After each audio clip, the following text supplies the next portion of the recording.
దేవుని నామానికి స్తోత్రాలు.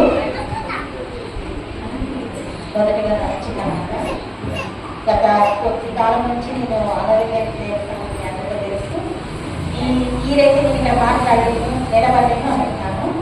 కానీ అమ్మగారు అయితే నువ్వు మాట్లాడతాను ఖచ్చితంగా ఈ మాట నీకే ఉంటుంది, నువ్వు మాట్లాడుతూ ఉంది. సరే నాన్న చెప్పగలిగితే నేను చెప్తాను, లేదంటే నా ఊరికి మీకు చెప్పాలని ఒప్పందం చేసుకొని నేను వెళ్ళాను.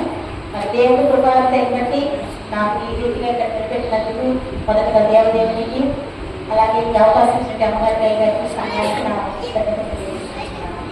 ఇప్పుడు నేను చెప్పబోయే మాట సిలువలో 5వ మాట. యేసు ప్రభు సిలువలో 7 మాటలు మాట్లాడుతూ మనం వింటున్నాం కదా. ఇప్పుడు మొదట 4 మాటలు విన్నా, ఇప్పుడు 5వ మాట.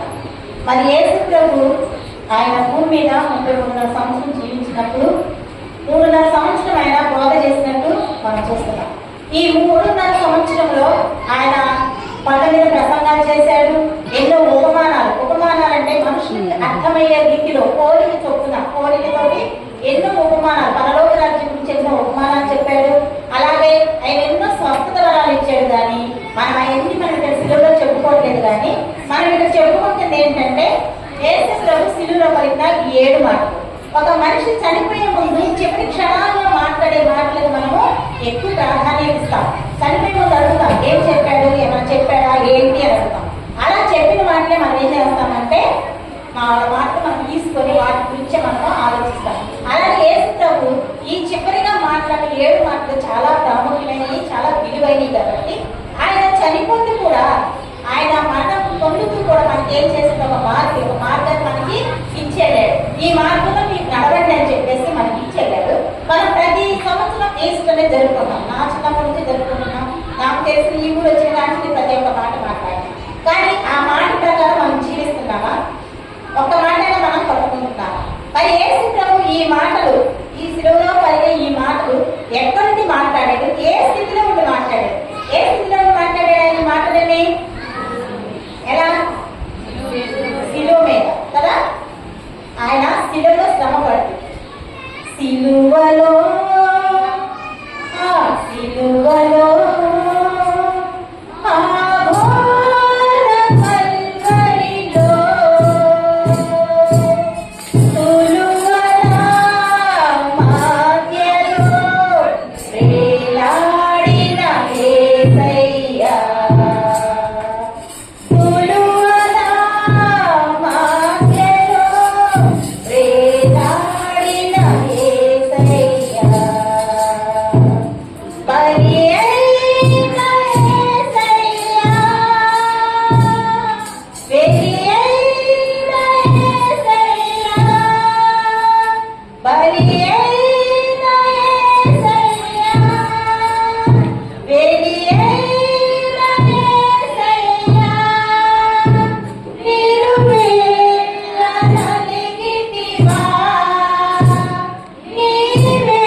సుందర దేహమును కొరడా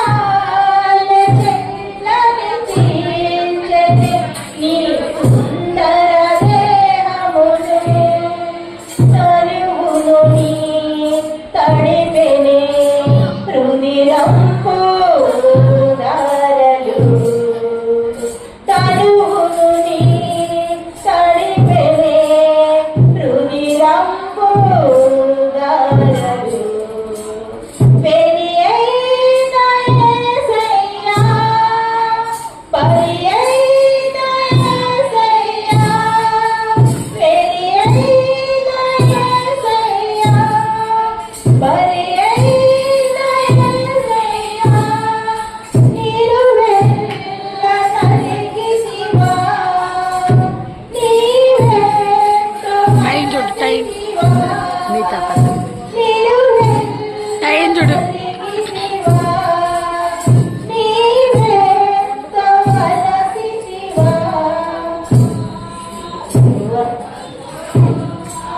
సిలువలో ఆ ఘోర కన్మడిలో తులువల మధ్యలో ప్రేలాడిన యేసయ్యా తులువల మధ్యలో ప్రేలాడిన యేసయ్యా ఎక్కడ వేలాడుతున్నాడంట తులువలంటే అంటే దుమ్ములో మధ్యలో కింద భూమికి ఆకాశానికి మధ్య యేసు ప్రభు ఏలాడుతూ ఆయన శరీరం అంతా కూడా గాయాలతో కట్టబడి రక్తం అంతా కూడా చెమటగా మారిపోయి బాడీ అంతా డీహైడ్రేషన్ చేసి ఆయనకి ఏమవుతుందంటే ఇప్పుడు సిలువలో ఏమవుతుంది దప్పిక అవుతుంది.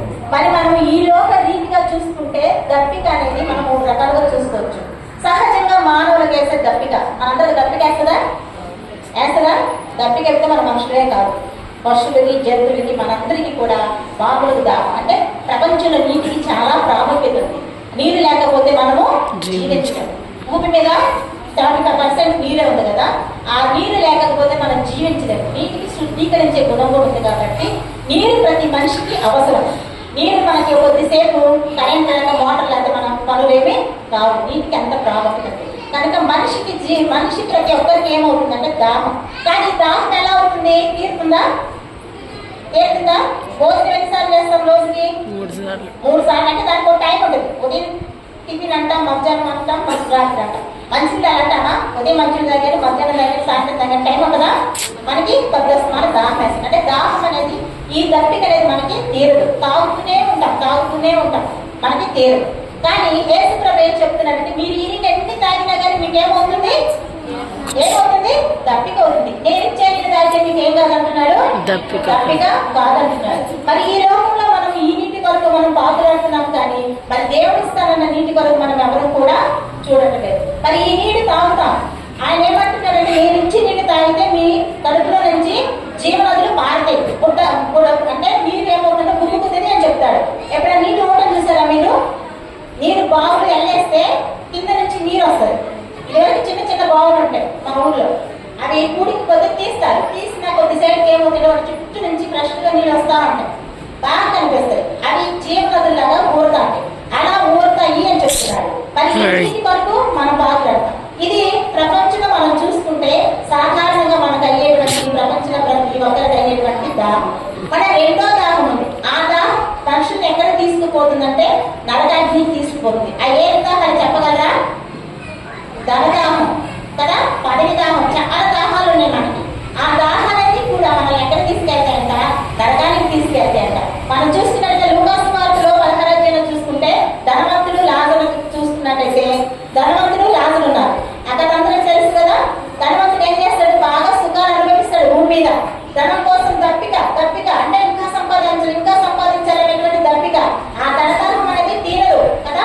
ధనదాహం ఎవరికి కూడా ఇంకా సంపాదించాలి, ఇంకా వచ్చే కొద్ది సంపాదించాలనే ఉంటది. ఈ ధనవంతుడు కూడా అలానే సంపాదించి ఏం చేస్తాడంట? ఆఖరికి ఆయన దగ్గర ఒక పేద అతనేంటి ఒళ్ళంతా కురుపులుండి ఆయన పడేసే రొట్టె మొక్కలు తింటూ ఆయన దగ్గర అయినా ఉన్నాడు. ఇద్దరు ఒక రోజు ఆయన ఇద్దరు చనిపోయారు. ఈయన పాలు పెట్టబడ్డాడు. ఆయన ఎక్కడికి వెళ్ళాడంట? దేవుడి దగ్గరికి, పరలోక రాజ్యానికి వెళ్ళి అబ్రహాము దగ్గర కూర్చున్నాడు. ఇక్కడ ఈయన ఎక్కడున్నాడు? ధనవంతుడు సుఖాలు అనుభవించాడు కదా, ధనదాహంతో ఉన్నాడు కదా. ఎక్కడున్నాడు? పాతాళంలోకి వెళ్ళాడు. అక్కడ ఏముందంట?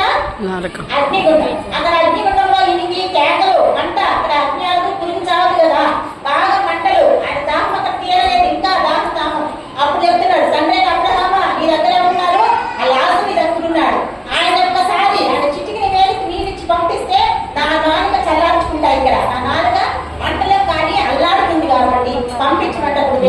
ఉన్నారు. అక్కడ వాళ్ళు ఇక్కడికి, ఇక్కడ వాళ్ళు అక్కడ రావడానికి అవకాశం లేదు. నువ్వైతే భూమి మీద ఏమంటావు, బాగా సుఖాలు అనుభవించావు కాబట్టి ఇక్కడికి రావడానికి లేదు. ఇతడైతే చాలా కష్టపడ్డాడు. రాజులు నీతి మంత్రులుగా ఉన్నాడు కాబట్టి ఇతడు ఇక్కడ ఉన్నాడంటే అయితే పంచాయ్యా, నేను ఈ నరకప్పుడు అనుభవిస్తున్నాను కదా, మరి నాకు ఇంటి దగ్గర 5 సహోదరులు ఉన్నారు, మరి వాళ్ళు కూడా ఈ నరకంలోకి రాకుండా ఉండాలంటే వాళ్ళకి వెళ్ళి చెప్పమనంటే చెప్తాడు. అక్కడ ఇంకా చెప్పేవాళ్ళు చాలా మంది ఉన్నారు, వాళ్ళు చెప్తారు.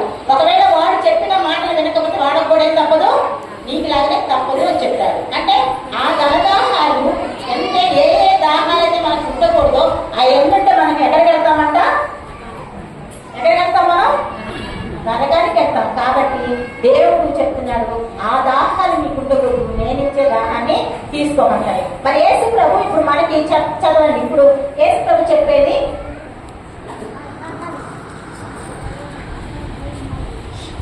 యోహాను సువార్త 19:28 భక్తులు మన వాక్యంలో తీసేసి అటు కాని రాదు అసలు మేమి ఈ పిల్ల అట్లా లేఖనాలు నెరవేర్చబడినట్లు అన్నమాట. యేసు ప్రభు ఇప్పుడు ఎక్కడున్నాడు, సిలువలో వేలాడుతున్నాడు. సిలువలో వేలాడుతూ కూడా తనకు తండ్రి ఏమైతే పని అప్ప చెప్పాడో, ఏమైతే తనకి లేఖనాలు నెరవేర్పు అంటే ప్రవక్తలు క్రీస్తు పూర్వం, క్రీస్తు పుట్టక ముందే ప్రవక్తలకు ఏం చెప్పారంటే కొన్ని ప్రవచనాలు చెప్పారు. మన విషయండే చెప్పారు. 9వ అధ్యాయంలో ఏలుగా మనకు శిశువు పుట్టును, కుమారులను పెంచబడును, ఆయన మృతుల మీద రాజ్యపాలకుడు అని.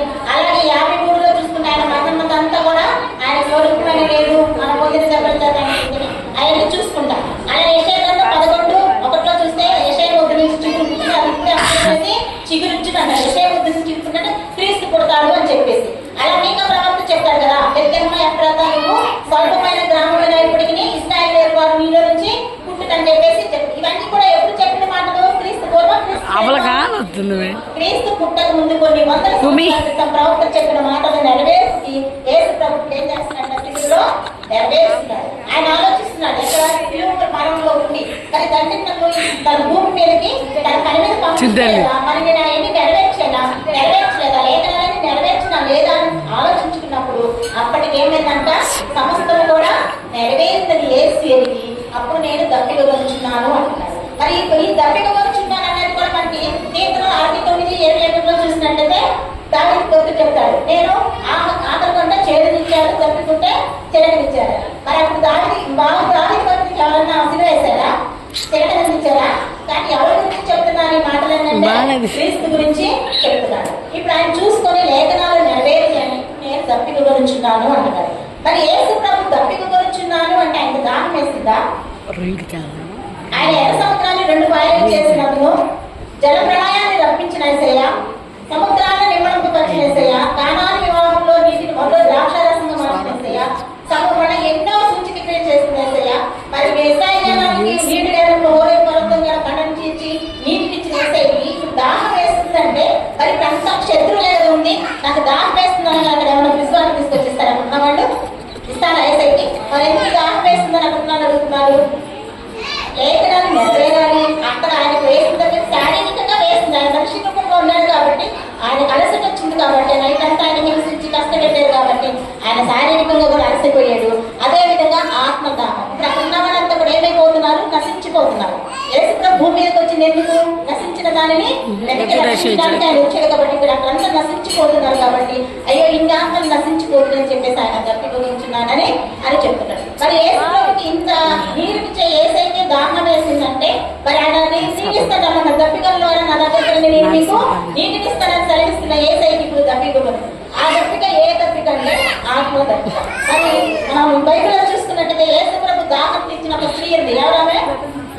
సమరయ స్త్రీ గురించి మాట్లాడుతుంటే మనము ఆమె యేసు ప్రభు ఆ సుకాల గ్రామానికి వచ్చినప్పుడు అలసిపోయి, ఆయన అలసిపోవడానికి కారణం ఏంటి, మామూలు మనిషి కాబట్టి ఆ ఎండలో మిట్ట మధ్యాహ్నం వచ్చాడు కాబట్టి అలసిపోయి చూసినప్పుడు ఆమె అక్కడికి వచ్చింది.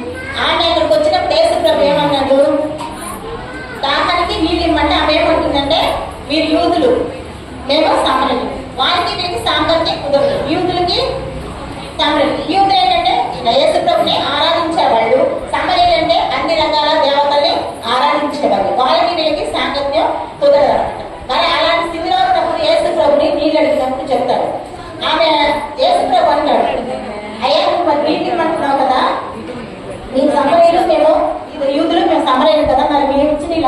అడుగుతామంటే అప్పుడు యేసుప్రభు అంటాడు, నిన్ను నీళ్ళు అడిగింది ఎవరో నువ్వు గ్రహిస్తే నీవే నన్ను నీళ్ళు అడుగుతావు అంటాడు.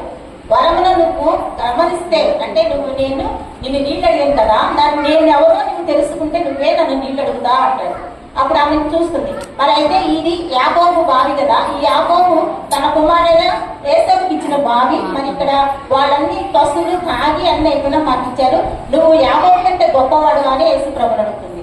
వాళ్ళిద్దరి సంభాషణలో ఆమె యేసుప్రభు ప్రవక్తని గ్రహిస్తుంది. మరి ఇక్కడ మనము చెప్పుకుంటాం కదా, సమరయ స్త్రీ వ్యభిచారి, 5 భర్తలు ఉన్నారని. నాకైతే 5 భర్తలంటే భర్తలు కాదు, వాళ్ళు విగ్రహారాధన చేసేవాళ్ళు. సమరయులంతా కూడా విగ్రహారాధన చేసేవాళ్ళు. ఆ 12 అంటే మనకంతా అనవసరము. ఆ దేవతలన్నీ తీసుకొచ్చి వాళ్ళు దేవతల్ని పెట్టుకొని ఈయనే మమ్మల్ని అక్కడ ఐగుప్తు నుంచి నడిపించిన దేవతల్ని తయారు చేసుకుని వాళ్ళు పూజ చేసేవాళ్ళు. అలాంటి స్థితిలో ఉన్నప్పుడు దేవుడు ఆమెతో మాట్లాడుతుంటే ఆమె కనులు తెరవబడతాయి. యేసుప్రభు ఈయనని తెలుసుకుంటది. మరి ఆమె ఏం చేస్తుంది, అక్కడ నుంచి చాలా దూరం నుంచి నీళ్ళ కోసం మధ్యాహ్నం వస్తుంది. మరి యేసుప్రభుతో మాట్లాడిన తర్వాత ఆయన ప్రవర్తన తెలుసుకుంటది. మనమైతే ఇప్పుడు మరి యేసుప్రభు ఏమంటాడు, 5 భర్తలు ఉన్నారు కదా తీసుకొని రమ్మంటే మనం ఏమంటాం, ఎవరయ్యా నువ్వు ఈ టైంలో వచ్చి నాకు 5 భర్తలు అంటున్నావు అని మనం అరుస్తామా వరమ్మా. కానీ ఆమె ఏముంటుంది, నువ్వు నిజమే చెప్తున్నావు, నువ్వు ప్రవక్తివి అని నేను గ్రహిస్తున్నాను అని చెప్తుంది. అలా చెప్పిన తర్వాత అప్పుడు అంటుంది, అయ్యా నువ్వేదో నాకు నీళ్ళు ఇస్తానంటావు కదా, మరి ఆ నీళ్ళు నాకు ఇస్తే నేను ఇంత దూరం అంటే అక్కడ దూరం నుంచి వచ్చిందా దగ్గర నుంచి వచ్చిందా? బావి కట్టి ఎక్కడ వచ్చింది, ఏ టైంలో వచ్చింది? 12 అంటే మిట్ట మధ్యాహ్నం మంచి ఎండ టైంలోనే నీళ్ళు తీసుకెళ్ళడానికి వచ్చింది. మరి వచ్చినప్పుడు ఇంత దూరం మేము రాకుండా ఉండాలంటే మరి నీళ్ళు మాకు ఇస్తే మేము ఇంత దూరం రావు కదా, మాకు తప్పిగా ఉండనున్నట్టు ఆ నీళ్ళు ఇమ్మని అడుగుతుంది. అప్పుడు ఆయన ఏమంటాడు, నువ్వు వెళ్ళి నీ భర్త తీసుకురా అంటాడు. ఆ విధంగా ఆమె మాట్లాడుతున్నప్పుడు ఆ నీళ్లు ఇవ్వమన్నప్పుడు ఏం చేస్తుందంటే ఆమె యేసుప్రభుని గ్రహిస్తుంది. దేవుడు ఈయన ప్రవక్త అప్పుడు చెప్తుంది. చెప్పిన తర్వాత అన్ని మాట్లాడిన తర్వాత అయ్యా మేమైతే మెస్సేజ్ చేస్తాడని మాకు తెలుసు, ఆయన వచ్చి మాకు అన్ని తెలియజేస్తాడని చెప్పినప్పుడు ఆయన ఏం చెప్తాడంటే నీతో మాట్లాడుతున్నప్పుడు నేనే అని చెప్పినప్పుడు ఆమె ఏం చేస్తున్నారు, ఆ స్త్రీ మన పాపను కొండ వదిలిపెట్టి వెళ్ళిపోయింది, పాపను కొండ అక్కడ ఇచ్చిపెట్టి వెళ్ళింది అన్నాను కదా. ఆమె వచ్చి నేనైతే ఏమనుకున్నాను అంటే ఆమె వచ్చిన పని మర్చిపోయింది. ఆమె ఎందుకు వచ్చింది, నీడ కోసం వచ్చింది. మరి ఏసై ఆమెతో మాట్లాడగానే ఆమె ఏమైపోయింది, ఆమె వచ్చిన పని నేనైతే అనుకున్నా, వచ్చిన పని మర్చిపోయి ఆ కొండ అక్కడ పడేసి ఆమె ఎక్కడికి వెళ్ళింది, పరిగెత్తుకుంటే గ్రామం అయిపోయింది. మనమైతే ఏం చేస్తాం, మనకు ఒకళ్ళు దారిలో కనుక ఒక పని చెప్తే ఆ పని చేసుకొని వెళ్తామా, పని అక్కడ పడేసి వెళ్తామా? మనం ఆ పని చేసుకొని గుర్తుండిపోయి చెప్తాము, లేదంటే గమనిస్తాం. కానీ ఏమేం చేస్తుందంట, అంత దూరం నుంచి నీటి కొరకు వచ్చి కూడా ఆ పని మర్చిపోయి ఏం చేస్తుంది, ఆ పక్కుంటే అక్కడ మర్చిపోయి ఊర్లోకి పరిగెత్తుకుంటుంది. అక్కడ మెస్సయ్య అనే వాళ్ళు వచ్చారు, నా గురించి మొత్తం చెప్పాడు, మీరు కూడా రండి అని వాళ్ళకి చెప్పినప్పుడు ఆ ఊర్లో వాళ్ళు కూడా ఏం చేశారు, ఆ మాటలు నమ్మి వచ్చారు. వచ్చి యేసుప్రభు మాటలు విని యేసుప్రభుని ఏం చేశారు, అక్కడ 2 రోజులు ఉండమని అడిగినప్పుడు యేసుప్రభు అక్కడ 2 రోజులు ప్రసంగం చేసి ఎంతో మంది సమరయులను అక్కడ మార్చినట్లు మనం చూస్తున్నాం. మరి ఈ సమరయ స్త్రీ కొంతమందిని దేవుడి దగ్గరికి నడిపించిందా లేదా, కొన్ని ఆత్మలను తీసుకొచ్చిందా లేదా, మరి యేసుప్రభు దాహం తీర్చిందా లేదా?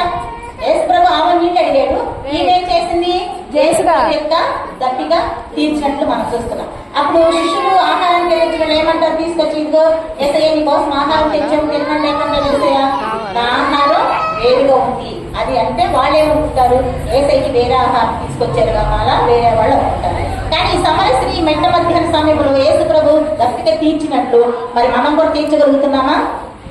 అంటే మనము మన సొంతానికి మనము దేవునికి మనం ప్రచారం చేయలేకపోయినా ఎవరైతే ఆత్మ భారం కలిగి దేవుని సేవలో బలంగా ఉంటారో వాళ్ళకి మనం ఏం చేయాలి, మనం మత్తయి సువార్త 25:35 చూస్తే ఏమంటాడు, నేను ఆకలిగా ఉంటే నాకు భోజనం పెట్టాడు, నేను దప్పిగా ఉంటే నాకు దాహం ఇచ్చారు, నేను చెరసాల ఉంటే నన్ను చూడవచ్చారు అని అన్నప్పుడు వాళ్ళు అంటారు, అయ్యా నువ్వు ఎప్పుడు ఆకలి ఉన్నావు, మొక్కులు దాహం అడిగావు, ఎప్పుడు మేము ఇవన్నీ నీకు చేసామంటే సంఘమైన ఈ సహోదరులకు చేస్తే మీరు నాకు చేసినట్టే అంటారు.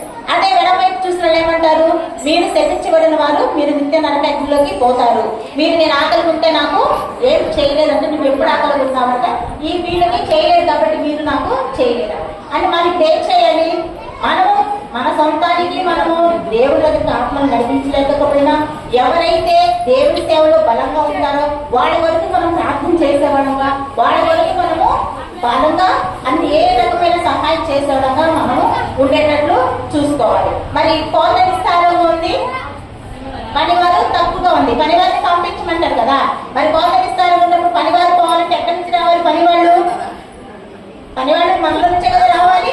మనం వెళ్ళలేకపోతే వెళ్ళే వరకు ఏం చేయాలి? ప్రార్థన చేయాలి. మరి యేసు ప్రభు రండి నా దగ్గరకు నేను మీకు జీవజలాలు ఇస్తానంటుంటే మనం ఏం చేస్తున్నామంట? ఇరవై గంటలు 2 అధ్యాయం 11 మనం చూసినట్లయితే చదవండి. 2 అధ్యాయం 11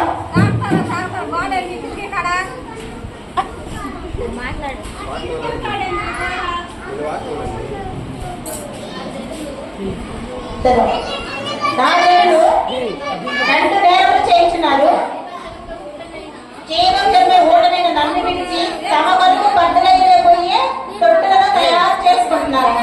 మరి యేసుప్రభు రండి నేను మీకు జీవజలాలు ఇస్తాను, నేను ఇచ్చే నీళ్ళు ఎప్పటికీ బ్రతికిపోదామని దేవుడు పిలుస్తుంటే మనం ఏం చేస్తున్నామంట? మన వరకు బద్దలైపోయే నీటి తొట్టులను తయారు చేసుకుంటున్నామంట. అది నేరమా కాదా? యేసుప్రభు చెప్తున్నాడు నేరం చేస్తున్నామని. మరి ఆ నేరం చేస్తున్నామంటే మనము దేవుడి దృష్టిలో పాపం చేస్తున్నట్ట చేయనట్ట? చేస్తున్నట్టే కదా. దేవుడు ఆయన మనం అతిక్రమిస్తున్నట్టే కదా. మరి మన సొంతానికి దేవుడు రెండమ్మ దప్పికల్లా నా దగ్గరికి మీకు దప్పిక తీరుస్తానంటే మనం ఏం చేస్తున్నంట? మన కొరకు సొంతగా బద్దలైపోయే తొట్లు, అంటే పగిలిపోయే తొట్లు, నీళ్లు నిలవని తొట్లు మనము తయారు చేసుకుంటున్నామంట. మరి యేసు ప్రభు కూడా మన కొరకు మన సిలువలో ఏలాడుతూ అన్ని దేవుడు మన కొరకు కష్టాలు పడినప్పుడు మనకి కూడా తను లేఖనాన్ని ఏ విధముగా ప్రభు సిలువలో నెరవేర్చాడు, తండ్రి తనకు అప్పచెప్పిన పనిని సమాప్తమైందని ఏ విధంగా ధైర్యంగా చెప్పగలిగాడు మనకి కూడా చూస్తే ఎఫెసీ గ్రంథం చూడండి. ఎఫెసీ పత్రిక 1 అధ్యాయం 4 చూస్తున్నట్లయితే ఎఫెసీ 1:4 ఎట్లనగా తన ప్రియనియందు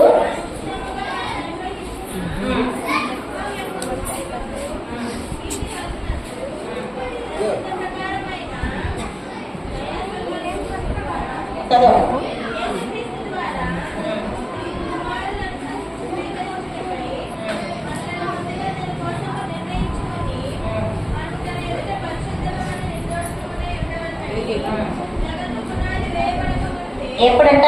జగత్ పునాది వేయక ముందే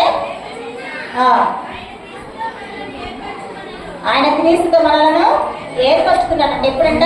జగత్ పునాది వేయక ముందే మనం నిర్దోషులుగా ఉండాలని చెప్పేసి క్రీస్తు ప్రభు మనల్ని ఏర్పరచుకున్నాడంట. జగత్ పునాది వేయక ముందే అంటే మనం ఎలా ఉండాలి? మరి ఇప్పుడు క్రీస్తులో మనము ఎలా ఉండాలి? నిర్దోషులుగా, పవిత్రులుగా. దేవుడు అంటాడు కదా, నేను పరిశుద్ధులు కనుక మీరు కూడా పరిశుద్ధులే ఉండాలి అని. మరి ఈ మధ్యాహ్న కాల సమయంలో సమరయ స్త్రీ యేసు ప్రభు యొక్క దాహం తీర్చగలిగింది. మరి దప్పిక తీర్చ మనం తీర్చగలుగుతున్నామా? యేసు ప్రభు దప్పిక మనం తీర్చుతున్నామా? లేదు. ఆయన సిలువలో చిరకని ఏ విధంగా చేరునిచ్చారు అదే విధంగా మనం కూడా చేరునిస్తున్నామా? మరి మధ్యాహ్న కాల సమయంలో మనం ఎన్నో ఈస్టర్లు వస్తున్నాయి, పోతున్నాయి, ప్రతి వాక్యం వింటున్నాము, వెళ్తున్నాము. మరి యేసు ప్రభు దాహాన్ని దప్పిక తీర్చే వాళ్ళగా మనం ఉంటున్నామా? మరి యేసుకి ఆ కాలంలో వాళ్ళు దప్పిక అడిగినప్పుడు ఏమిచ్చారు? చేదు చిలకనిచ్చారు. మరి ఈ రోజు నువ్వు నేను యేసు ప్రభు చేదు చిలకనిచ్చేవాడు అంటున్నామా? లేదా ఆత్మలో రక్షించే భారం కలిగి యేసు ప్రభు కోసం పోరాడే వాళ్ళంగా మనం ఉంటున్నామా? మరి ఈ మధ్యాహ్న కాల సమయంలో యేసు ప్రభు కృప మనందరికీ దయచేయాలని ఈ మాటలు దేవుడు మినుకులు దీవించబడాలని ప్రార్థిస్తున్నాను. దేవుడు పరిశుద్ధ భాగ్యం దీవించుకోవాలి.